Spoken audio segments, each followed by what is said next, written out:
to episode 23 of Talking Small Press Comics with our special guest, Steve Shipley, right down below here. Yeah, he's down. This is not him. Oh, no, and a dog and Steve Keeter. Yeah. So all of us are here. Yeah. Well, check this out. Check this out. Another dog. Important. There's another dog. It's okay. I got a quarter here. Okay. Oh, well. He's feeding his dog, so this is all important stuff, folks. I don't feed my dog. This dog eats money. Your dog is very furry. Yeah. Wow. Hello. Say hello. I got a dog too, but I'm not going to go get her. Well, all right. Good to see you, Steve. Good to see you. I was having internet trouble, and I thought, oh no. Oh yeah, that's all we need. We've had a lot of problems. Steve and I usually have a lot of problems. Episodes. Yeah. Well, we get through it. We have climbed to the top of the mountaintop. We have solved all the problems in the world. I mean, yeah. I was to the darn sure. So go ahead, Steve. You got some questions, I know, and then I'll fill in with some questions, and we'll get going. I got all kinds of stuff. I've got 50 years worth of comics and zines that Steve has done and everything. And, Steve and I have known each other for a long time. We share the same birthday, April 20th. That's 420 for you potheads out there. I know what you're thinking. You've heard that, right? Yeah, I know. But but that's not us, folks. So, we share the same birthday, and we've been through a lot. We've known a lot we've done a lot together and stuff. But let's just start at the beginning. Okay. Wait a minute, weren't we all in Let's Vlog? Oh yeah, this is kind of like remember that, Steve? This is kind of like a semi-Let's Vlog reunion. So Xavier Hernandez, if you're watching this, or Sheila, or any of the other or any of the people who out there who were in Let's Vlog. Who ran that? Let's Vlog. Who ran that? Do you remember? I don't remember.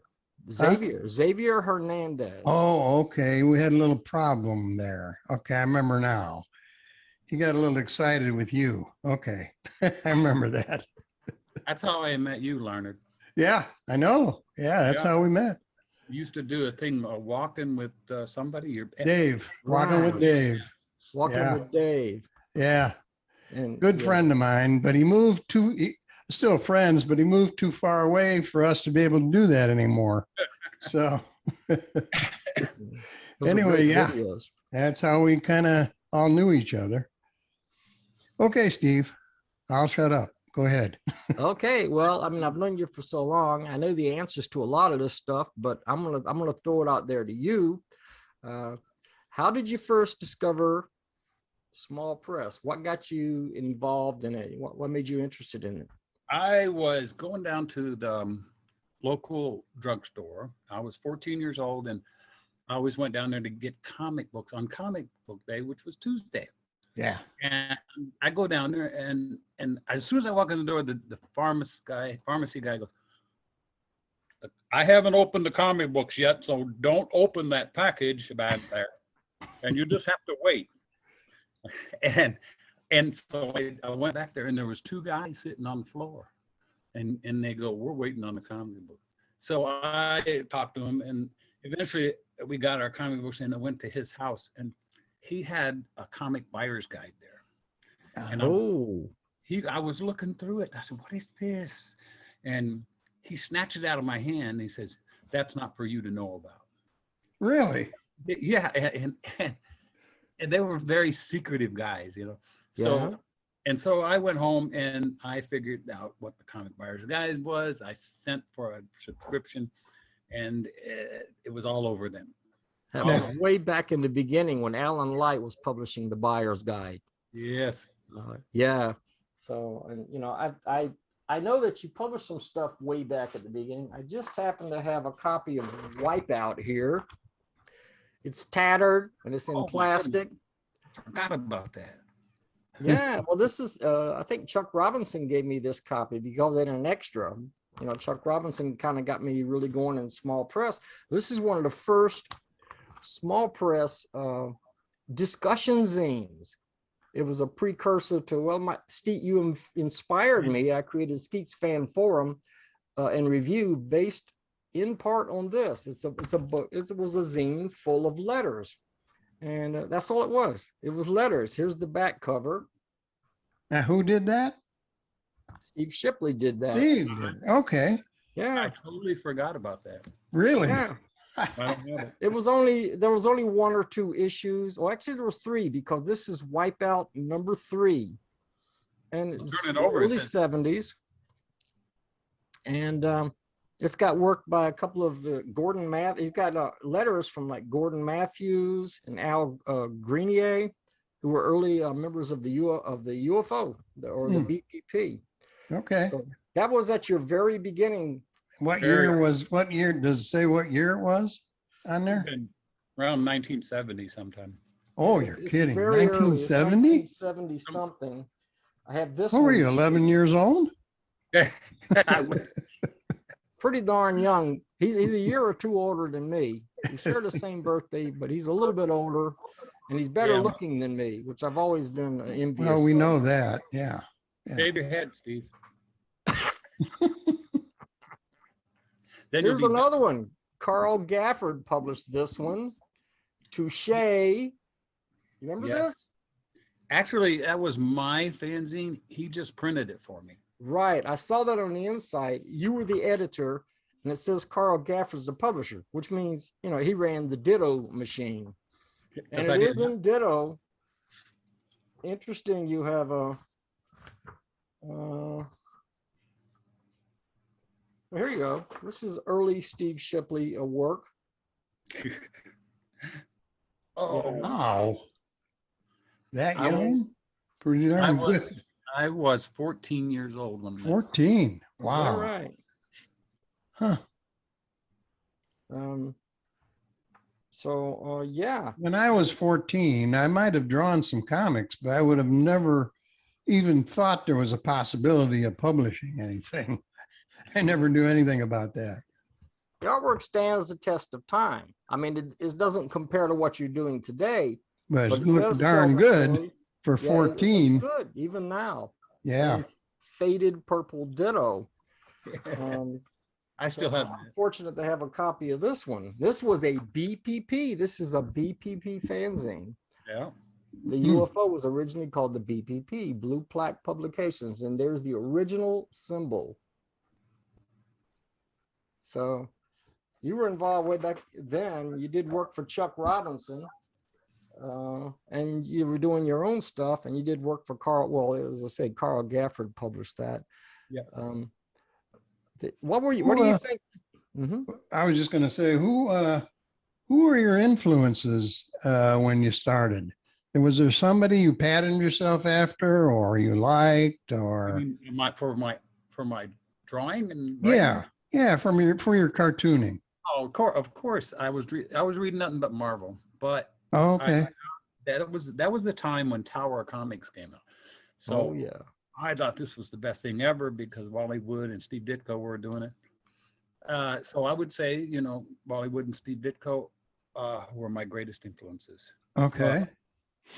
I didn't even really care about the stories in the beginning. I'd write something just so I could draw it. So it'd just be black. When I was real young, I never read the comic books. I only looked at the pictures. That's all I cared about. I still do. I can see the Ditko influence in your early work. I can see that. You also did work for Comique, Chuck Robinson's zine. Yeah. This is Comique number 5. You didn't draw that. Did you do the cover there, Steve? That cover, I don't know who did that cover. Who did that cover? That was Randy Nelson, inked by Chuck Robinson. Oh. Chuck Robinson was a great influence on me, particularly. He pretty much got me going in small press comics. And Steve Shipley drew a story. Where's it at? But he was called Stephen Mark in those days. It's Stephen Mark Shipley. So for a while, he called himself Stephen Mark. Very formal. I see. And this was Dr. Zodiac story written by Chuck Robinson and illustrated by Steve. And Steve already had pretty dynamic style there. Look at that. Bam. Bam. Absolutely. Right in the beginning. Story's over. That's right. You were taking small press by storm. That's for sure. There's another page. I like this one too. This is a nice page. And all in ditto, you know, that runny purple ditto method. Yeah. Some people, like I think Carl Gafford also printed this. He did the printing for Chuck Robinson because most of us who used a spirit duplicator back in the days had horrendous problems with it. Yeah. The printing, it came out terribly. You could see the other page on the back. They bled through, and it was a terrible printing method. So we eventually abandoned that. I bought my first spirit duplicator around 1970 and started 69, 70 and started printing dynamite. Oh. And it was horrible. It was horrible to use. Yeah. I happen to have every single issue of Dynamite that you published here. Oh, yeah. From the 1970s. Every single issue. This one. The cover was by a guy named Steve Keeter. He did the cover for this one. Yeah. Introduced a lot of your great characters, specifically the Oracle agents. Here's a good one. This one is issue number 7, and you did the cover. And you did the cover, and Shipley goes streaking. And there's he's off his nut.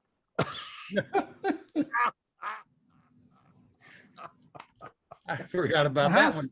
I don't have on and on because I have all the issues. Now, the very first issue, and one of the reasons why I already told you why I quit using that method, it was just an imperfect method, and you know, you worked really hard on your comics and stuff. You had it all in spirit, on the Ditto Masters, and you printed the thing up, and it looked terrible. And I did print Dynamite number 1. You can see how faded it is. Yes, you Dynamite number 1. You created that. I had a contribution or two in there, and you see how faded it is. But I printed that on my spirit duplicator. It was one of the last things I tried. It was just too light, and over the years it fades and becomes even lighter, so it's difficult to read. But it introduced your characters, the Oracle agents, and you know, a lot of people. I did work for you. Matt Feazell, I think, did his very first work for Dynamite. Yes. Well, what I'd like to know, Steve, is how did you hook up with all those people in those early days? You don't know? I can't imagine. You know, you're always thinking about we got computers now and all that. You can do that. But back in 1970, 71, those years, how did you find these people? How did you find Matt Feazell? And I I advertised in CBG. Oh. I advertised Dynamite, and you know, it was 25 cents. Okay. Okay. And people ordered it. Mm-hmm. And these people, some of the people that ordered, then they came back and says, "Well, can we do a strip with you, for you, whatever?" Because it was an anthology zine. It was all kinds of stuff in it. And so Matt Feazell, he wrote and I had this strip in my head that I had started in issue 2, The Green Man. Mm-hmm. And he was a superhero, and I wasn't real inventive about names, so I called him the Green Man. And Matt Feazell started drawing it, and he drew it all the way up to issue 9. Actually, we had a strip for issue 10. And that's before he did the Stickman. Yes, and he was a good artist. He was a great artist. Oh, I know. He can draw anything. Yeah. So the strip he had for issue 10 never saw the light of day. As we ended at 9. So yeah, he was a good friend. And I didn't know he could do Stickmen. Well, just about anybody can do them, but the way he does them, a little different. I didn't know he was that far advanced in his art. Right. He could really draw. And it's funny he ended up doing stick figures when he was such a superb artist. He really can draw. But he was making a point that you could tell that comics could be reduced down to the simplest level. Simple, very simple, still tell the story and still be entertaining. Yep. I just saw something on Facebook where he talked about, how on Cynical Man, the mouth line goes off the face. If you ever, he talked about that on Facebook, how he did that. Yeah. Also, I'm sorry. Go ahead. We had a lot of people working on Dynamite, but before Dynamite, I wanted to go back to Chuck Robinson, because before Dynamite, I was reading comic. Before that, he had a couple of zines called Sword and Sorcery. Oh yeah. And then he had one with superheroes. I don't know what that was. He had one called Museum. Yes, and Museum. And I had all those, and I was pestering him all the time. Can I draw something? Can I draw something? And he says, I know he was doing it. I know what he was doing. He says, hey, I know this guy that has your same name, Steve, and he's trying to start a zine. He says, you guys might get together. And he gave me Steve Peter's address, and we did get together, and we made a lot of stuff together. He was right. You were making. I think you said once there was no room in the hotel, so he sent you to the stable, which was me just getting started doing. I was just getting started. We were made for each other. Yeah, well, it worked out great. You helped me create Nightman. Yeah. So that's one of the characters that endures to this day, and I got to thank you for that, and so much inspiration. You inspired me in a lot of ways. Even when I was doing a lot of artwork, which I'm not doing so much now, I'm writing and publishing. But I used to look at your style, and I stole a couple of things for sure. I want it back. You want it back. You were also friends with Joe Jenkins. Remember Joe Jenkins? Yes. Here's something he did for comic, and I think maybe did he influence you in any way? He was around back then, but he's disappeared for 5 decades. I can tell you all about Joe Jenkins. Joe Jenkins lived in Toledo, where I lived, and he had diabetes, which is since childhood. Yeah. Mm-hmm. He had to watch his every intake and outtake, all that stuff. Yeah. So he and I pounded the cement, and we went to different bookstores, and together we went looking for old comics that were cheap. And he was friends with Dave Cockrum.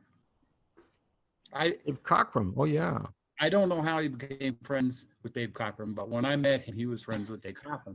So I bugged him. Hey, Joe, I want to meet Dave Cockrum. He lives somewhere close by.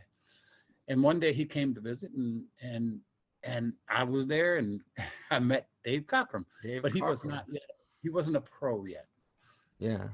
But he was drawing stuff for Joe Jenkins' first zine called The Mysterian.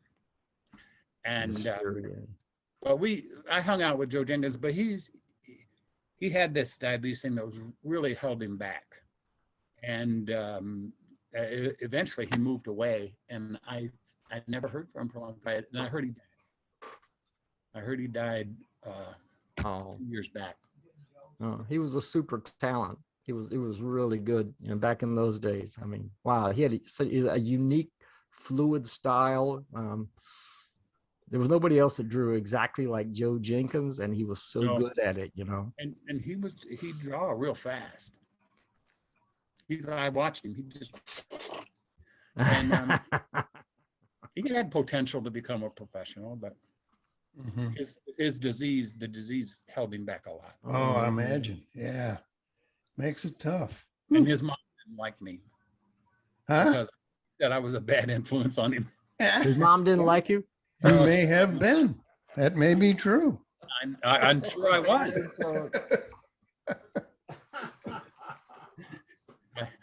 I tried. I know that oh my God, I got so much stuff here. Here's another Dynamite cover just for the heck of it that you drew. Dynamite #2. Yep, yep. Now I think what I'm going to try to do is I'm going to. I know you don't have these anymore. I just happen to. I have some of them. You have some of them.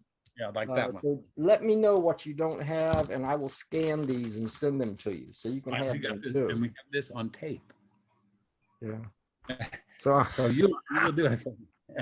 I would love. I wouldn't part with these for anything. These were great comics. And it was just not just comics. It was us in the 70s. Yeah. That's the neat thing. Yeah. Our heart and soul was poured into this stuff. Absolutely. Yeah. And we thought that, one of us was Stan Lee one day and one was Kirby. And then the next day we would reverse roles. Because you would draw stuff that I wrote and I would draw stuff that you wrote. Right. But it was fun. And you pushed me, you influenced me, you pushed me to draw when, as again, I need impetus. Somebody has to, because I write and I publish, but to draw, somebody has to push me and get me, and you did. You sent me a script and said, draw this. And, and it was the Oracle Agents. It was, I think, in Oracle Agents #2. Yep. And, at that time, I was coming along as an artist. But I eventually sort of abandoned that because guys like you were so much better than me, and I was better at writing. And but you have been always a great influence on me.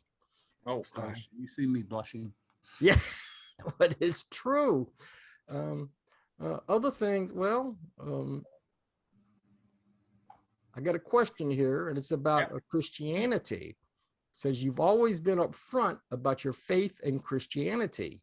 Yes. In what way has this faith affected your comics work? Well, I took a hiatus when after Dynamite #9, and because I had an encounter with the Lord. I had been raised Lutheran, so I always knew the story, but I didn't know the full story in my heart and mind. And there was a time, and then I accepted the Lord Jesus in my heart and believed on him for my salvation, and my life changed completely. Right. And so I just abandoned everything that I was doing. Part of it was small press, and I went to follow the Lord. And for many years, my wife and I were involved in the church, and deeply involved. And so I just didn't have time for that stuff, and I didn't know how it would fit now in my new thinking. Right. I got rid of the stinking thinking and got God. Right. Some of your early stuff was a little bit risque. Yes. Yes, I know. But see, I was just a guy, and I was wandering aimlessly, and without having a purpose. And the Lord gave me purpose, and he showed me that there was a much better way in life and in the after.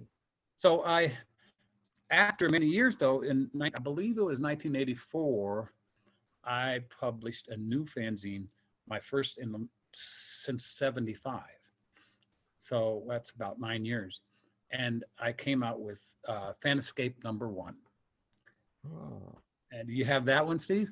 Not available right here. It may be somewhere in my collection. I remember it though. I remember it well. I have all of those, but it was throughout it. I did put. It was pretty heavy-handed about my faith in Jesus, and had story. It was. I put the storylines in that vein, and then slowly, Fanescape kept going, and I realized it doesn't have to all. Talk about Jesus. It can have many themes, but my themes have changed, and so there was no profanity, there was no bloodletting, excessive bloodletting, I'll say, and excessive. And then there was no demons or my themes had changed, and they were more in line with what I thought was godly. Right. or something that they said the saying is, if Jesus came into your home today and looked through your stuff, would you be ashamed? And so I made my fanzine with that theme. Mm-hmm. If There you Jesus go. is going to read this, would I be ashamed of what's in it? And so that's how I began then back into, I don't know how many issues of Fanescape, probably eight issues of Fanescape I made, and several other type of zines, but they were, completely, they weren't on the Purple Ditto. Yeah. Yeah, It was offset. printing methods improved. Yeah. It was offset. Yeah. Weren't the Peacemakers first introduced in Fantascape? Yes, in issue 1. And the husband-wife team of Angel and Stefan were patterned after myself and my wife. No. Yeah. Cool. Here's And- an issue of the Peacemakers. Yeah, we did many issues of Peacemakers. I think I'm on issue 14. So they Yeah. through the years. Yeah. And see, my wife is always the Hattie, your wife Hattie. yes, my wife. Hey, thank you. She's Right. very, She was in Let's Vlog for a little while too, right? yeah. Yeah. She's very smart, and Angel is very smart and very Is she paying you to say that, Steve, or are you? yes. Oh, She's paying. But she and then Stefan was the one that was hard-headed and bullheaded and look at that. Woo. That's some of the Nice artwork work. for the Peacemakers number 7. Wow. Really nice action. That's some artwork. great work. Really nice. And the thing about the Peacemakers is they try to resolve things without violence. Mm-hmm. Way they're the Peacemakers. But here, Stephen, he gets a little carried away here, that's the anti-Stefan. Oh, is that what that is? Yeah, I He's haven't in read black. this story in so long. Yeah. So he can be violent because he's anti-Stefan.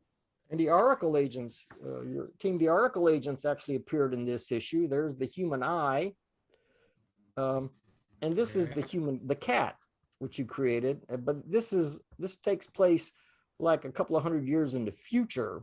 So Yeah. he's an old version of this cat-like character with feline abilities and stuff. He's in a nursing home. So yeah, in a nursing home. So a very interesting issue. I'm not sure exactly when 1994. It says right there on the cover. That was drawn by Scott McClung.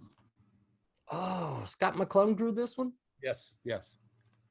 Oh man, it's really good. Scott McClung is a superb artist. I wrote, he drew. You wrote it, yeah. Wait a minute.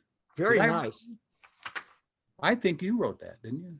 You wrote You know, some of the thing about this story, let me tell you something. I started to read this story and I'm thinking, but I didn't look at the credits in the beginning. This is no kidding. This was earlier today. I was looking through here and I said, I must have written this. This looks like my writing style.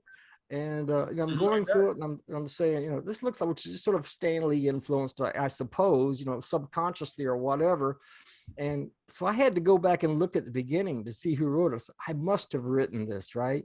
Yes. Turns out Jim Pack wrote this story. Oh, really? But we have the same influences. Yes. So thus the similarity in writing styles. And Jim Pack. My writing, go ahead. Jim Pack was not only a great artist, he was a good friend, and I was sorry to see that he went a couple years ago. He went home. Yeah. Mm. I met him in Chicago at Comic-Con a couple of years back in the 80s, and what a great guy. What a great guy. And he was a Christian as well. We had many conversations about the Lord. Great. Yeah. So, that's the piece. We're talking about writing styles. My writing style is almost every word misspelled. You can always spot mine. They're easy. Yeah, that's what Hetty does. She does my spell check, grammar check. Yeah. Before anything comes out.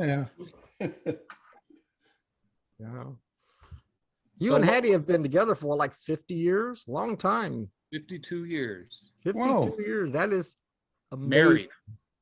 Married for 52 years. Married for 52 years. That is outstanding. Me too. Me too. 52 years. No kidding? Really? Yeah. Why are you Oh, saying yeah. that? Yeah, I have never met anybody that was exactly the same as me. Yeah. Did you get married in 1968 then, right?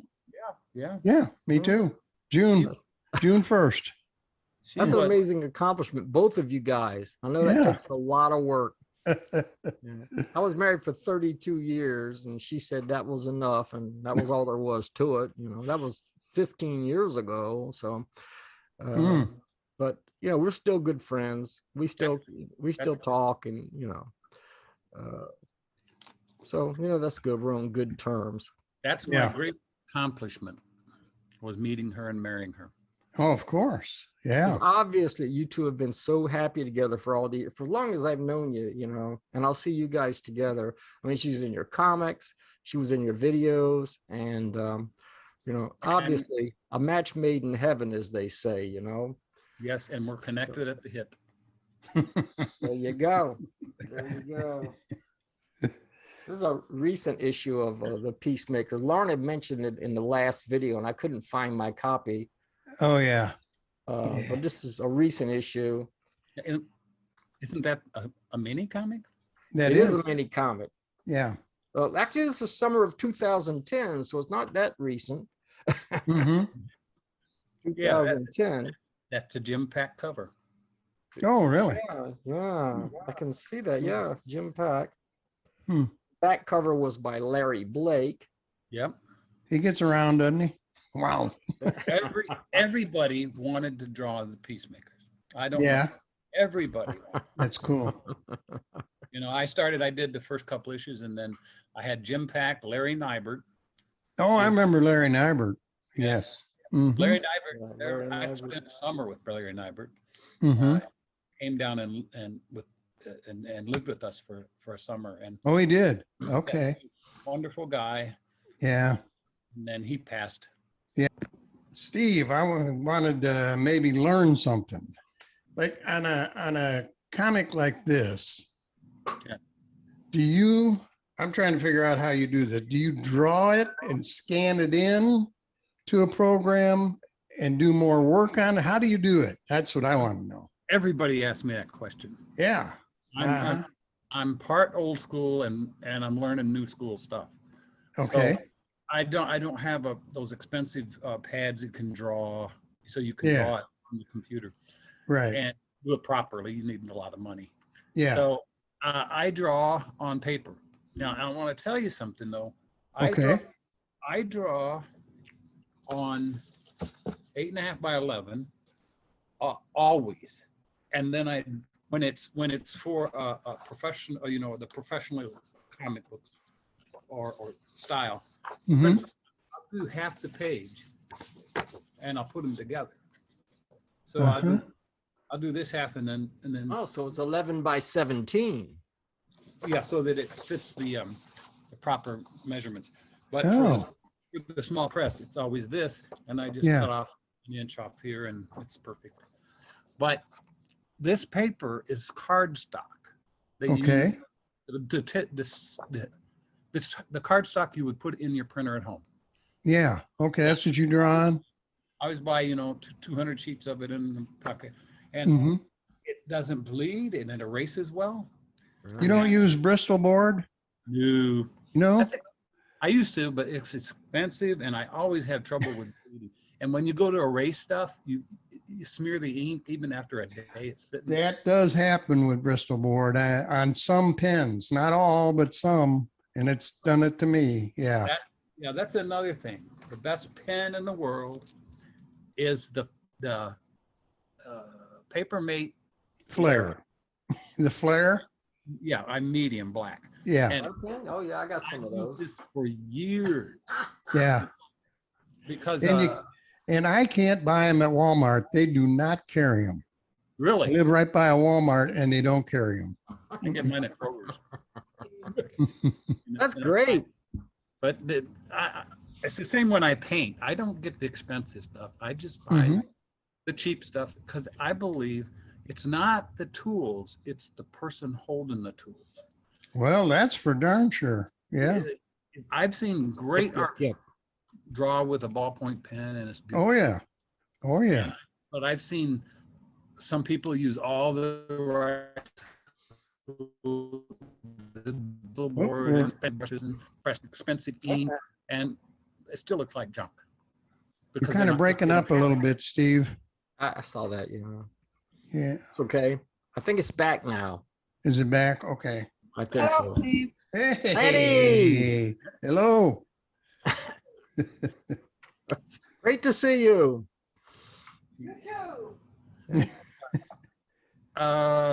So back to the things, and then I scan it in. The reason I don't make a big thing is because it won't fit in my scanner. I know that's true. Yeah. So Yeah. I make half and half. And the Mhm. only thing is when I have to draw a full page panel, I will use Bristolboard on that because I need the big. And then Oh, I okay. scan it at half a Mhm. time, Yeah. and then I'll line them back up when I get in the computer.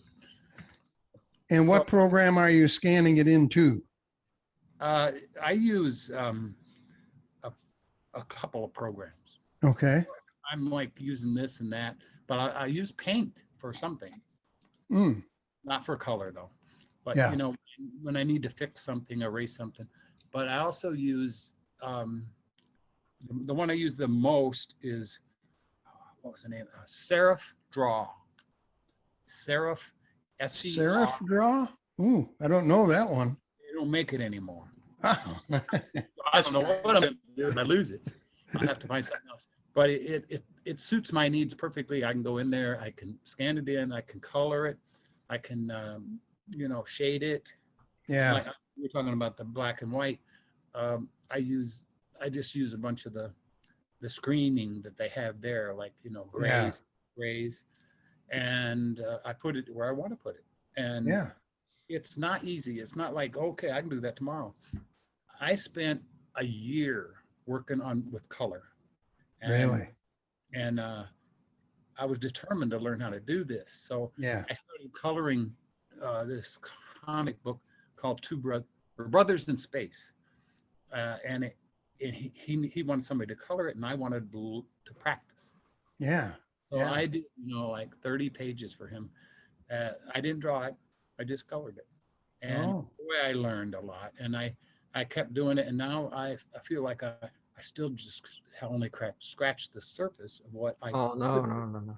What No the kidding. stuff that you've been posting, I've seen a lot of the stuff that you posted on Facebook. Oh, All on the Facebook. Yeah. artwork. Oh my gosh, it's the best work you've ever done.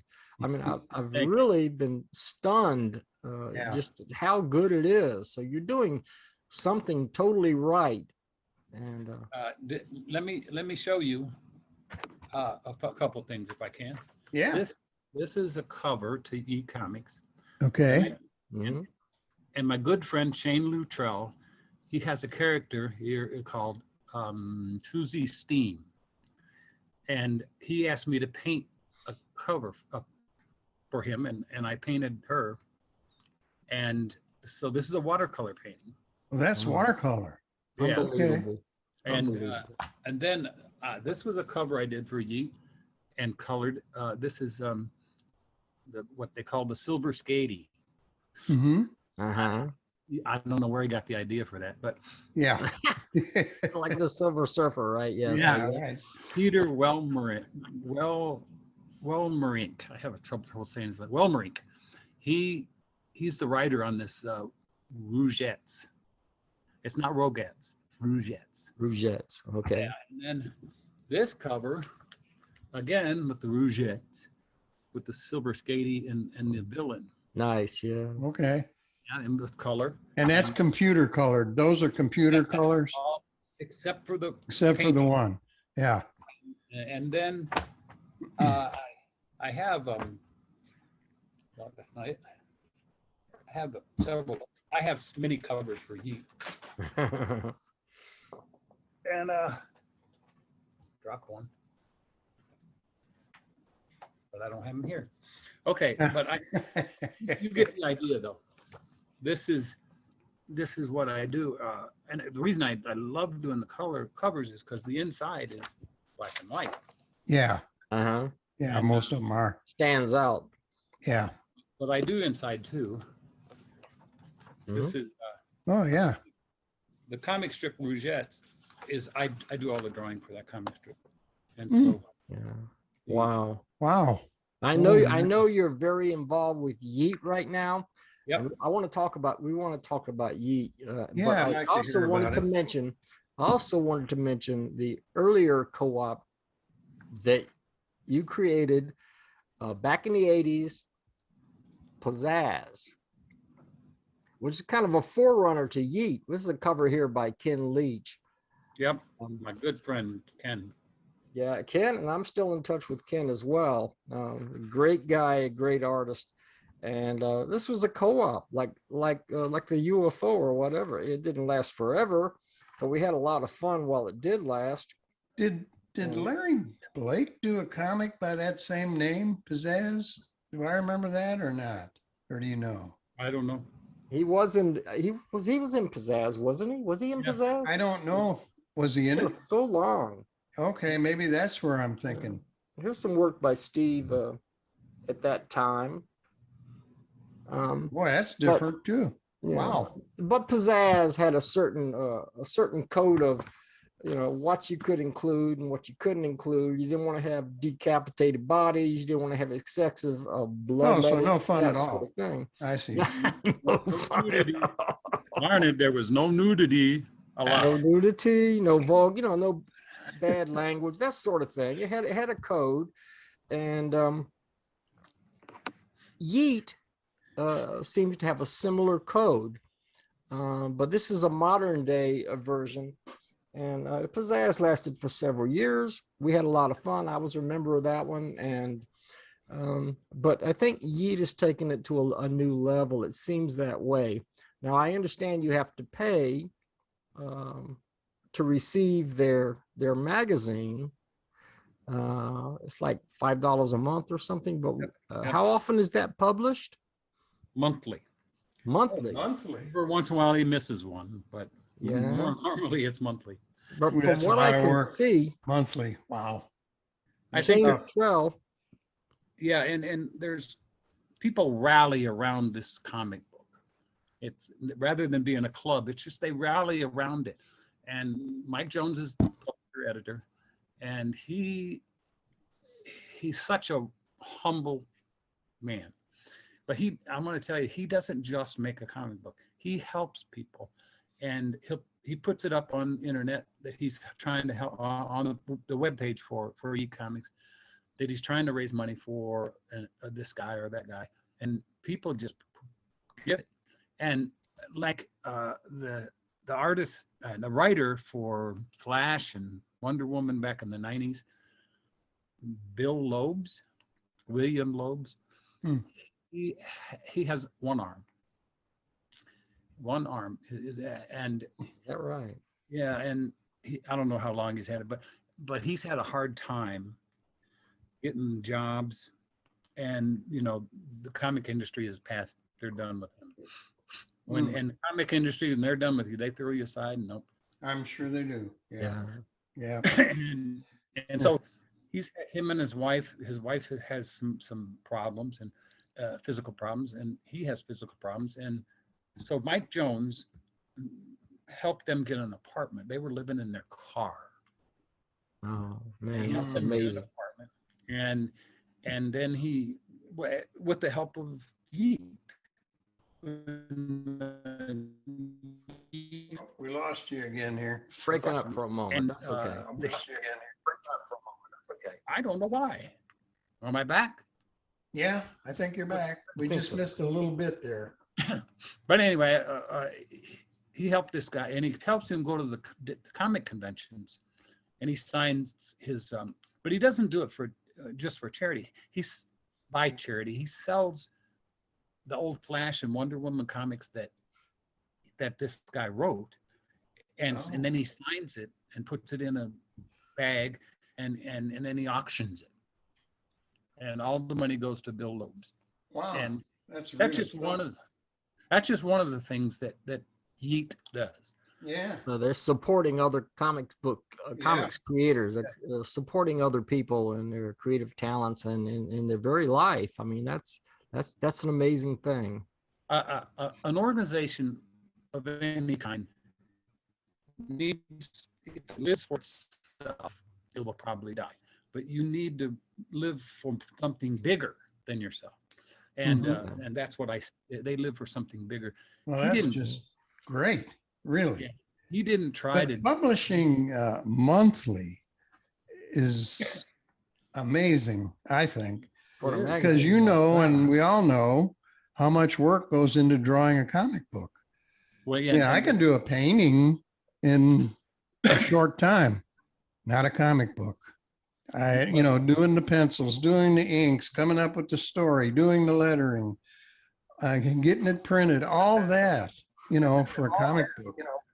Well, here's a pencil drawing that I could do. You might be breaking up a little bit here and there, Steve. We're going to try to keep going. Yep. I can do a pencil drawing like that. Nice. You did that? That's awesome. In maybe a week. But a comic book is so much more work. Yeah. It takes all month to do it. Yeah. If not. But Mike enlists anybody who wants to draw a strip or write a strip. He'll get you in there, but it may take a few months before you see your stuff. But, okay. Mm-hmm. So if you're a newbie, a new guy, he's not worried about so much his quality as he just wants people to be able to enjoy what they're doing, and everybody looks forward to their yeet, and then when they get it, they show it on Facebook. Look, I got my yeet. Nice. Larned and I are very interested in yeet. Larned, what do you think? What do you think? We need to talk about this, or are we going to? We probably have to talk about it. Think about it, because it's $5 a month. It's $60 a year. Yeah. But we're very interested. I'm not gonna proselytize yeet. you either want it or you don't. But I enjoy it. Great. And I just need to know a little bit more about it and see what the comics look like and all that kind of stuff. Yeah, if we could if we could order like a sample copy, it'd be nice to be able to review something like that too. He'd probably send you one free. If you go to the Geek Facebook page, I think there's a post at the top of the page where you can order back issues for like $3. Oh, okay. So, we might do that. Well, that's cool. Yeah. I think we would definitely do that. Check it out. Yeah, I think we will too, because I'd like to review. We don't review, we promote. I don't want to say review. There you go. We encourage other small press creators. We don't get out there. We're all heavy-handed and say, "Well, this was good." No, we don't do that. We don't do that. We're here to encourage and promote small press and small press creators. And that's good. That's important. You're doing. I'm glad you're doing that, because that's what I do every day. Okay, we're gonna. You're starting to break up a lot, so maybe we're gonna get to the end of this here. Yeah, keep the quality good. Yeah, I don't know what's going on with the breaking up. Yeah, it's starting to break up a lot, so maybe we can get through one more question. What do you think, Larned? Yeah, let's do one more, and then we'll kind of wrap it up. Okay. I wrote down here, what do you see as your legacy? But basically, what would you like to be remembered for, in small press or otherwise? My greatest legacy is the people that I led to Christ. There you go. Nice. Amen. Mm-hmm. Yeah. Small press. My greatest legacy is that I was one of the founding fathers.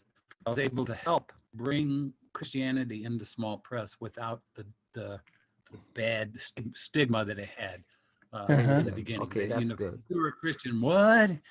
And they made fun of me. I was kicked out of UFO in the 80s by Jeff Wood because of my beliefs. And he would print my pages, and he said, you're out. And those were different times. Yeah. Yes, it was. I can tell you something about Jeff Wood. He's come a long ways. He's a great guy. I've been back in contact with him, and he's changed. He's changed a lot, and he's really a great guy. He's starting to do comics again, and you know, some of the stuff that happened back in those days, we were young, we were brash, and you know, we said and did things that maybe we shouldn't have done. Everybody And, does. Yeah, and, you Not know, a me, lot of us- but I mean, you guys did, but not me. except for Larned. Yeah. Except for Larned. Yeah. But you know, I did some stupid things too. Yeah, still do. Not you, all of us. Not you specifically. Right. Can I show you something before we go on? Sure. Yeah. See this?